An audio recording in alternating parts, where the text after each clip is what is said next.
Later on that day, see, I rode the bus to school because I live kind of far. And it was a school bus. So that day after school, I got on the bus and I looked up. Here's Angel Perez and about 4 or 5 Mexican dudes getting on the bus, all in the 9th grade. And he walked past me, he tapped me on the shoulder. Hey, Holmes, I'm going to talk to you at the bus stop. We're going to handle this. I'm like, oh, shit, okay. So him and his buddies all sat behind me. And I'm looking around, and I was visibly nervous. And this bus had a nice little mixture of crowds. It had blacks, whites, Mexicans, and there's one white dude that sat across from me. I don't remember his name, but he was a 9th grader. He was big, husky, red hair, freckles, kind of country looking. He's like, hey man, you okay? Look, man, I'm cool, man, I'm cool. So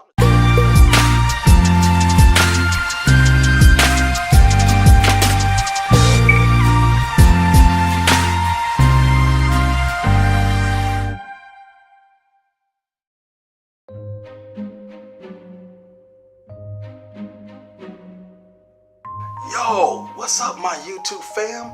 This is a true story about me growing up in the hood, dealing with different races and learning how to survive as a young person on the street. Now growing up in Compton, I went to an all-black school. All I knew were just blacks. So when I would turn 7 and ended up moving to Long Beach, it was a culture shock. All of a sudden, I'm living in a white neighborhood. I started junior high school for the first time. I started going to Hamilton Junior High. They had whites, blacks, Mexicans, Cambodians, and Filipinos. This was a culture shock to me. Not to mention, I was in junior high school. You get your own locker, you gotta take showers in front of people, you got different classes to go to, only got 6 minutes in between to get to class. This was strange for me. But I remember one day I was at lunch, waiting in the lunch line to get my lunch, and some Mexican girl named Dana came up to me. She goes, hey. I go, oh yeah, what's up, girl? She goes, my friend has a crush on you. And no, back then, usually people give you a little note or a letter. But that didn't happen. Her friend said, my friend has a crush on you. She's right over there. Her name is Sylvia. I'm like, oh, pump your brakes. Have her come over here and talk to me herself. She goes, well, there's a problem. I'm like, what? She don't speak any English. So she's like straight from the border, just brand new. She goes, yes, but she thinks you're cute. I'm like, well, this could be kind of dangerous because back then, in this time and era, blacks and Mexicans did not get along where I'm from. We wasn't supposed to talk to each other. There was a truce. We wasn't supposed to date, nothing. Well, homegirl being straight from Mexico, she really didn't understand the rules, so she didn't care. And I'm like, you know, I was young and stupid. I didn't care. The girl was pretty, had long hair. I said, cool, I'll try it. You know, shit. And so the next day we're all walking around the campus during lunchtime, and Dana's in the middle, interpreted, you know, the language for both of us. It was weird, man. But, you know, it was cool. It was new and different. And I remember walking past the bungalows, and a group of Mexican dudes was looking at me sideways and kind of like tripping. They said, hey, yo, Dana, come here. And so Dana went over there. They was talking to her for a few minutes. So me and Sylvia looking at each other, you know, pointing at stuff because we couldn't speak the same language. She understood a little bit of English, but man, it was difficult. Then Dana came back looking kind of weird. So she goes, oh, those guys are tripping because you're black. And I'm like, is there a problem?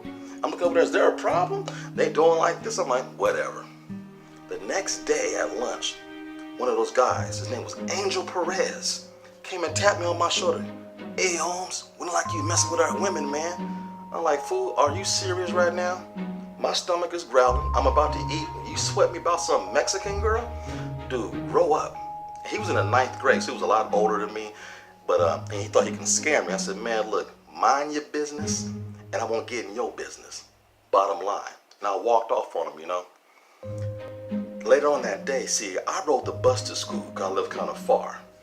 And I was a school bus. So that day after school, I got on the bus and I looked up. Here's Angel Perez and about 4 or 5 Mexican dudes getting on the bus, all in the 9th grade. Yeah, he walked past me, he tapped me on the shoulder. Hey Holmes, I'm gonna talk to you at the bus stop. We're gonna handle this. I'm like, oh shit, okay. So him and his buddies all sat behind me, and I'm looking around, and I was visibly nervous. And this bus had a nice little mixture of crowds. It had blacks, whites, Mexicans, and there's one white dude who sat across from me. I don't remember his name, but he was a ninth grader. He was big, husky, red hair and freckles, kind of country looking. He's like, hey man, you okay? Look, man, I'm cool, man, I'm cool. So I'm just thinking, how I'm gonna handle this. Now my brothers taught me how to fight, so I wasn't scared about fighting, but you got 4 or 5 Mexicans and it's only you, there's a problem. So I went to all the bus stops and I got off on the last one. I waited to the very last bus stop and got off. It was under the freeway, and the bus driver opened the door, we all got off. And as I'm sitting there, I was gonna try to stay on the bus. And Angel came and said, hey man, come on, let's go, Holmes. So we get off the bus drive off. He said, yo man, we got a problem with you messing with our women. I said, man, look, I'm trying to be diplomatic. I said, man, look, she came on to me, she approached me, you need to be talking to her. You know, I mean, leave me out of it, man. I'm trying to just be cool. I don't care, man. I said, look, let's get it up. So homeboy and I stepped toe to toe, and I whooped that ass quick. A few punches, this motherfucker was down. Then all his homeboys started jumping in. And I'm like, these are 9th graders on 1 7th grader. So luckily they was taking their time coming at one by one. I was laying taxes on that ass. I was jacking these fools up. And then got to the point, some grown ass men started jumping out the damn bushes. And they was like, I heard them say, hey uncle, they had grown men come and hide out in bushes to bum rush my ass. I'm like, man, ain't this nothing? Finally, that big old white dude jumped in, because man, I was about to get dealt with, because now it was like 7 on 1. After I took out one by one, but after a while they said, look, let's all jump them at one time. That big old white boy jumped in and got in front of him and said, hey man, this is not fair. You know, you damn Chicanos are jumping on this guy, and if you want to fight fair, fight fair.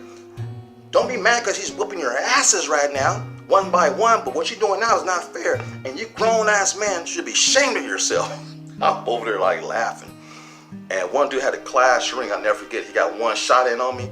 If you look real close right there, you can see he got me with that class ring, man. I'll never forget that, man. But man, the Mexicans and blacks had funk in the early 80s, man. Behind the girl that I didn't even approach, she approached me. But fact of the matter is, I whooped that ass. Rumors spread all over school that a 7th grader whooped on about 4 or 5 Mexicans that was in the 9th grade. Yeah, I became a legend overnight. And me and Sylvia kicked her for a while, but the language barrier I couldn't deal with, so that relationship didn't last too long. What's weird is her homegirl Dana and I started kicking it. It was not right away, don't get me wrong now, it wasn't like that. Well, after that school year was over, I used to always hang out in my mom's beauty salon, Innovation Beauty Salon, right there on Long Beach Boulevard. Across the street was this burger joint called Volcano Burger. Me and my cousins always go over there and get burgers and fries and onion rings and shakes. And I looked, and the lady taking our order, I'm like, I know you. She goes, I know you. TJ? I'm like, Dana from Hamilton Junior High School? She goes, yeah. She goes, oh my God. She came around the corner and gave me a hug and everything. We were talking. I would go there frequently because it was summertime. Make a long story short, we started kicking it. And yeah, that was my first like real Mexican girlfriend that I can communicate with and have a relationship with. It was a trip. And then not too long after that, I ended up moving to Sacramento, so the relationship couldn't progress. But man, we were a cool item, man. And I got a lot of free fries every time I would go to her job. That shit was cool.